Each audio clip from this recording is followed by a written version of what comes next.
Tu as du riz chez toi, je t'ai fait don du riz. Ça te sert à quoi? Ça ne te sert à rien. Parce que tu en as déjà plein. Et même si je t'ai fait un don, ça devient tout simplement abusif. Or, le Saint-Esprit, il connaît ce dont tu as besoin. Et il sait à quel moment tu as besoin de tels dons du Saint-Esprit. Mais quant à toi, conduis-toi dans l'élan de la parole et de la vérité, parce que nous prions selon la parole et nous prions dans la vérité selon la parole. Nous intercédons selon la vérité dans la parole. Jésus n'intercède pas dans les mensonges. Il est assis à la droite de Dieu le Père. Il intercède dans la vérité et selon la parole. Parce que si il ne tient pas compte de ce que la parole lui donne, quelle sera sa prière? Quelle sera la prière? Donc, vous comprenez maintenant, je n'ai pas mis ces chants-là libérés pour rien. Parce que je savais que je vais libérer quelqu'un ce soir et beaucoup vont être libérés.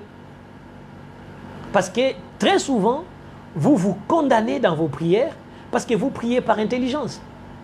Je peux écrire ma prière. J'écris ma prière, j'écris tout ce que je vais dire. Mais pour autant que ce soit la vérité de ce que je vais dire. Donc j'ai dit, bon, je vais aller prier, mais avant d'aller prier, je vais faire la liste de ma prière. Donc je commence à écrire chaque problème dans la vérité et dans ce que je ressens, et je viens devant Dieu et je commence à pleurer. Ça s'appelle une prière préparée et une prière dont j'ai tourné tous les tours pour aller parler à Dieu. Il y a des moments où quand on doit faire la requête, parce que la requête est une prière, mais pourquoi est-ce que nous écrivons des requêtes? Donc vous pouvez écrire votre prière qui est une requête à Dieu. Vous écrivez et vous faites la requête. Quand vous voulez supplier, faire des supplications, vous avez aussi une possibilité d'écrire des supplications. Donc, ça peut être écrite, parlée, mais ce qui est important, que la vérité soit dedans. Que ça soit la vérité. Et une vérité qui, non pas seulement tes lèvres les dit, même ton cœur ressent cette vérité. Parce que très souvent, nous n'arrivons pas à dire la vérité. On essaye de faire un effort, du forcing, pour essayer de dire, je dois quand même l'aimer, je dois quand même faire un effort. Non, il y a une guérison qui doit entrer en toi pour que tu puisses arriver à ça. Il faut que Dieu te guérisse pour que tu montes à un niveau. Parce que à quoi sert un blessé qui va à la guerre? Les blessés à la guerre, il ne sert à rien. Parce qu'il est déjà handicapé par la blessure. Mais si il est guéri, il devient efficace sur le terrain de la bataille. Et très souvent, c'est en des blessés que nous entrons et nous allons. Mais le Seigneur ne nous entend pas comme des blessés, mais il nous attend comme des enfants guéris. Il a vraiment besoin d'abord de te guérir. Et quand tu es guéri, il y a une force, il y a une puissance, parce que celui qui est guéri est fort. Mais celui qui est malade ou qui est blessé, il a l'handicap. Il ne peut pas aller très loin. Donc j'ose croire que jusque-là, vous me comprenez et vous avez compris dans quoi je vous amène. Et c'est pour cette raison que j'ai dit aujourd'hui, nous allons faire juste l'introduction. On va introduire, j'ai commencé à 19h30, je terminerai peut-être à 20h30 pour cette introduction. Mais gardez dans cette introduction-là l'élément qui va nous amener à aller très loin avec le Seigneur. C'est d'abord la vérité. La vérité. Si la vérité est en vous, alors c'est la vérité qui va ouvrir la porte de l'esprit de vérité. Vous avez remarqué ce que je viens de dire? Vous êtes en train de prier en vérité et ça ouvre la porte par l'esprit de vérité. La Bible dit, le Saint-Esprit est l'esprit de vérité. Or, l'esprit de vérité ne peut pas venir t'accompagner dans l'intercession où il a remarqué qu'il y a le mensonge. C'est un esprit très sensible. C'est pourquoi vous pouvez commencer à dire seulement une vérité de 3 mots et vous sentez directement l'onction. Vous sentez directement l'onction. Pourquoi? Parce que l'esprit de vérité n'accompagne que la vérité. L'esprit de vérité ne peut pas accompagner les mensonges. Sinon, vous aurez l'esprit des mensonges qui lui aussi fait des simulations et des aptitudes qui viendra pour accompagner ce qui est faux. J'aime bien prophétiser et j'aime bien la prophétie, c'est agréable. Mais il faut savoir une chose, ce n'est pas quelque chose dont on déclenche et qu'on enclenche, on ferme et on ouvre comme bon nous semble. Et c'est vrai, on a connu, et on peut même les vérifier, les dons prophétiques que nous observons aujourd'hui, en tout cas qui sont des dons, je ne dirais pas prophétiques, je dirais tout simplement l'esprit des connaissances ou la parole des connaissances. C'est-à-dire que nous libérons des paroles des connaissances, mais nous disons sa prophétie. On les verra et on comprendra la différence entre libérer une parole des connaissances et la prophétie. Donc, c'est vraiment, j'ai tellement de paroles de connaissances sur la sœur Marie-Louise, et ces paroles de connaissances, je commence à les sortir. Mais ce n'est pas des prophéties.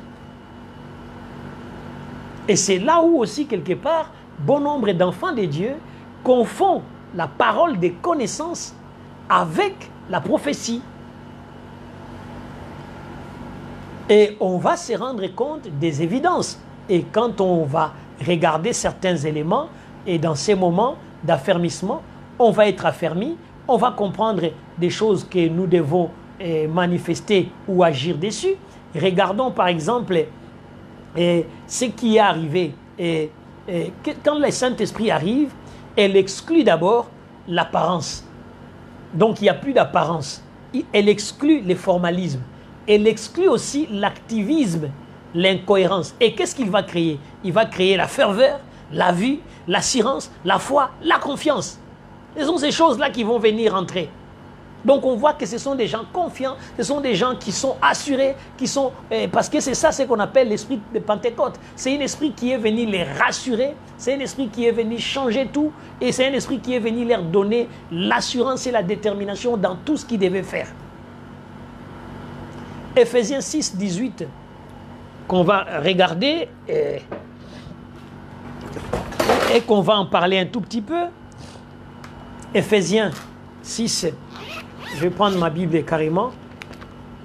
On va aller dans les livres d'Éphésiens. Ok? Allons-y, Paul, pour comprendre un peu ce que Paul dit dans Éphésiens. Je disais Éphésiens 6. Hein? Éphésiens 6. Et regardez avec moi Éphésiens 6, 18. Il est dit: faites en tout temps par l'Esprit toutes sortes de prières et de supplications. Veillez à cela avec une entière persévérance et priez pour tous les saints. Faites en tout temps. Il a bien dit, hein? Il a dit: faites en tout temps par l'Esprit toutes sortes de prières. Donc, par l'Esprit, toutes sortes de prières. Et il ajoute même, et des supplications. Pourquoi il dit faites en tout temps ces éléments-là? C'est pour dire que quand vous commencez à prier, exercez-vous dans la vérité jusqu'à ce que l'esprit de vérité va vous amener dans cette prière. Parce que qu'est-ce qu'il dit quand Paul dit? Il dit même à 19, il dit: priez pour moi afin qu'il me soit donné quand j'ouvre la bouche de faire connaître hardiment et librement les mystères de l'évangile pour lesquels je suis ambassadeur dans les chaînes. Donc on voit ici et on comprend directement que dans notre dimension, dans tout ce que nous devons faire avec Dieu ou avec le Seigneur, pardonnez-moi, avec Dieu et dans ce qu'il y a à faire, il a dit en tout temps. Donc il y a de temps en temps où nous serons amenés à faire ces prières-là par l'Esprit. Mais avant de faire ces prières par l'Esprit, il est important d'abord de commencer la prière dans la vérité. Jésus n'a pas dit les revenus ou les vrais intercesseurs intercéderont en esprit et en vérité. Mais il a dit les revenus ou les vrais adorateurs adoreront en esprit et en vérité. Une adoration d'esprit et de vérité. Mais quant à la prière, c'est d'abord la prière de vérité et qui sera suivis par l'esprit de vérité. Parce que quand ceux qui nous ont précédés avant, tous ces prophètes, tous ces hommes de Dieu dont la Bible nous parle en avance, ils n'ont jamais prié en esprit, ils ont prié en vérité. Ils ont dit la vérité à Dieu et Dieu les a exaucés. Qu'est-ce que la toute petite prière de Jabez a de l'esprit dedans? Jabez va parler de la vérité. Il va demander au Seigneur de changer son nom dans la vérité. Et la puissance de Dieu va agir tout de suite dans la vérité. Souvent, dans beaucoup de cas, nous sommes des gens qui prient dans le mensonge. Même nos prières, quelquefois, sont entachées des profondeurs des mensonges de notre cœur. Et comme notre cœur est dans le mensonge, et que dans notre cœur vit des mensonges, et quelquefois le mensonge de notre cœur monte dans nos prières pour sortir dans nos bouches. Écoutez, je vais vous faire peut-être de la peine ou à d'autres, je vais faire rire.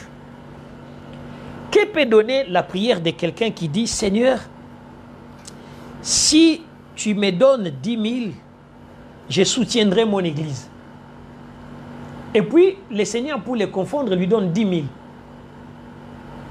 Mais quand le Seigneur lui donne 10 000, il n'a pas soutenu son église, il est allé payer ses dettes. Mais maintenant, regardez, où est la vérité dans cette prière? Alors d'autres, Dieu sait déjà que quand tu lui dis, Seigneur, donne-moi un temps d'argent, je vais soutenir l'église, le Seigneur sait que tu mens, parce que quand l'argent sera dans tes mains, il sait que tu ne le feras pas. Vous voyez? Donc même quand on dit, Seigneur, si tu me bénis là, j'accomplirai. Si le Seigneur sait que tu ne le feras pas, parce qu'il sait que dans ton cœur, c'est le mensonge. Tu as une autre pensée.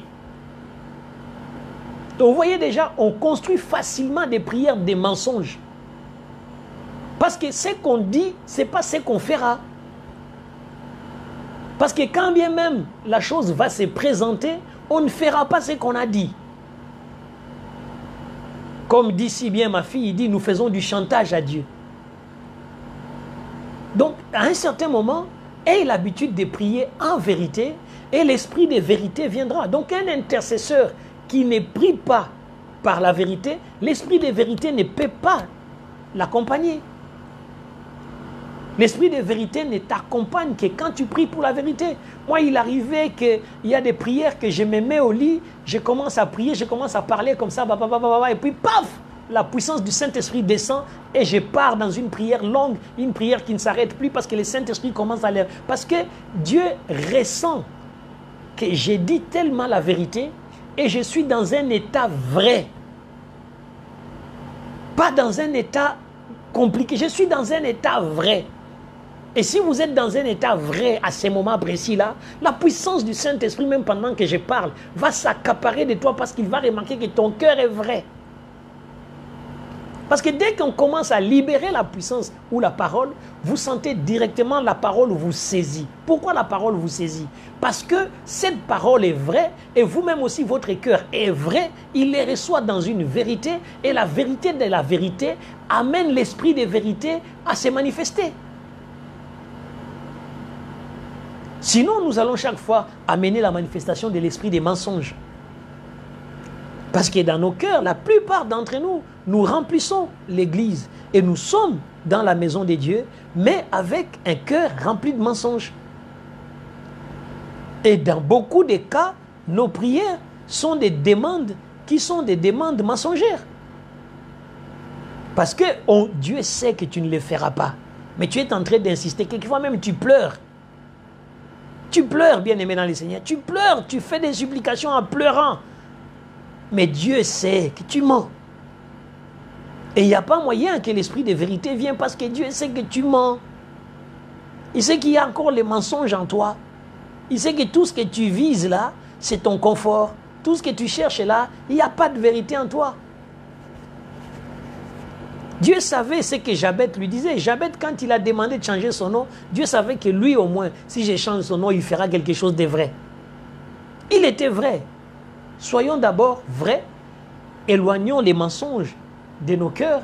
Éloignons des mensonges de nos bouches. Éloignons des mensonges de tout Et quand on sera vrai et véritable, alors le véritable qui est Christ sera avec nous, l'esprit de vérité sera avec nous, les dieux de vérité sera avec nous, parce que tout ce qui peut nous unir et nous amener à fonctionner avec les dons de Dieu, c'est la vérité. Les dons de Jésus-Christ, c'est la vérité. Et les dons du Saint-Esprit, c'est la vérité. Les trois cherchent la vérité en nous pour opérer et se manifester en nous. Donc, dès que la vérité habite en nous, on va opérer et on va être opérationnel dans ces domaines-là. Donc, il est important de voir tout ce que nous avons mis ou nous avons emmagasiné et on a mis dans nos cœurs qui n'est pas de la gloire de Dieu. Allons-y, prenons encore nos Bibles. Allons-y dans ces textes des Jean. Allons-y dans Jean 6, que j'aime bien. Mais regardons ces textes-là. Allons dans Jean 6, 63. Qu'est-ce qu'il est dit là? Il dit, c'est l'esprit qui vivifie. La chair ne sert à rien. Les paroles que je vous ai dites sont esprit et vie. Jésus dit ceci dans Jean 6, 63. Jean 6, 63, Jésus dit ceci. Il dit, je lis, c'est l'esprit qui vivifie. Alors, il dit ceci, les paroles, il insiste, hein, il dit, la chair ne sert de rien. Les paroles que je vous ai dites sont esprit et vie. Et si je vais continuer dans l'esprit, le Seigneur dit, mais il en est parmi vous quelques-uns qui ne croient point. Donc pourquoi? Parce que déjà, il y a ce côté de la vérité qui va venir en vous pour vivifier. Quand vous êtes dans la vérité, vous avez la vie. Et l'esprit va venir vivifier, donc va venir fortifier, donner la vie à cette vérité. Or, déjà, notre intercession n'est ni charismatique, ni pentecôtiste. Donc, en termes clairs, il n'est ni prophétique, ni rempli des dons du Saint-Esprit. Donc, il est important, et il est vraiment important, parce que demain, je vais commencer avec les dons du Saint-Esprit, que nous appelons communément les dons spirituels. On va voir ce que c'est ces dons-là, on va en parler, et on va commencer à chercher à voir comment utiliser ces dons dans votre intercession, pas en allant puiser, mais comment provoquer le déclenchement de ces dons dans votre intercession. Mais quant à ces moments-ci, si tu pries par l'intelligence, continue, augmente, arrive même à prier 1 heure par intelligence et tu auras peut-être 5 à 10 minutes de l'esprit qui va entrer dedans, qui va te fortifier de temps en temps, mais jusqu'à ce qu'il y aura l'entraînement, c'est ce qui va amener la compréhension et que tu vas commencer à comprendre quand est-ce que tu es dans la chair et quand est-ce que tu es sous l'esprit.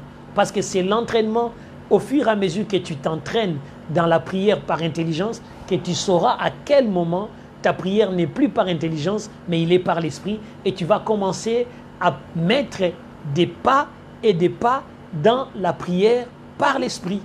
Que Dieu, le Dieu Tout-Puissant, puisse vraiment vous enlever des condamnations, vous enlever tout ce qui est le fait que vous allez intercéder. Quand vous allez intercéder, vous dites, mais je n'arrive pas à comprendre, dans mon intercession, il n'y a pas de Saint-Esprit. Non, non, non, non, non, non, t'en fais pas.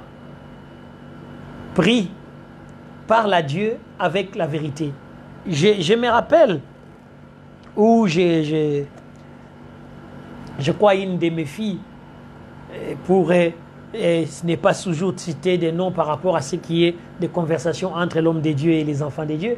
Une de mes filles me dira un jour, il dit, papa, je suis dans une position où je n'ai rien. Mais je me souviens d'une parole que tu as sortie, tu as dit, quand on n'a rien, on doit secouer nos portefeuilles et déclarer l'avenir de l'argent. Il dit, j'ai mis ça par la foi, j'ai secoué, et qu'est-ce qui s'est passé quand j'ai secoué? J'ai reçu une personne qui m'appelle, qui dit, je viens te bénir. Pourquoi? Parce que quand il a fait cette action, il ne l'a pas fait par l'intelligence, mais il l'a fait parce que l'Esprit lui a rappelé une parole qui a été sortie, et cette parole étant véridique, a amené la victoire.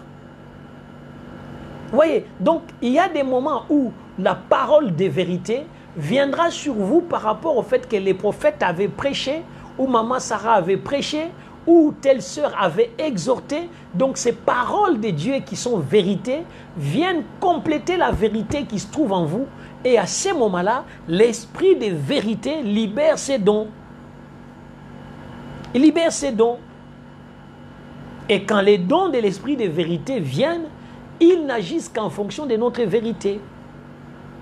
Et c'est très important que nous puissions saisir cette dimension et qu'on puisse comprendre que nous sommes dans l'entraînement et nous sommes en train d'aller progressivement pour devenir meilleurs plus tard. On ne devient pas meilleur joueur sans entraînement. C'est en force des entraînements et en force des maîtrises du petit ballon et de jongler avec ces petits ballons qu'on va savoir quel pied et quel pied il faut faire. Donc, entraînez-vous à prier, mais sans condamnation. Mais entraînez-vous à prier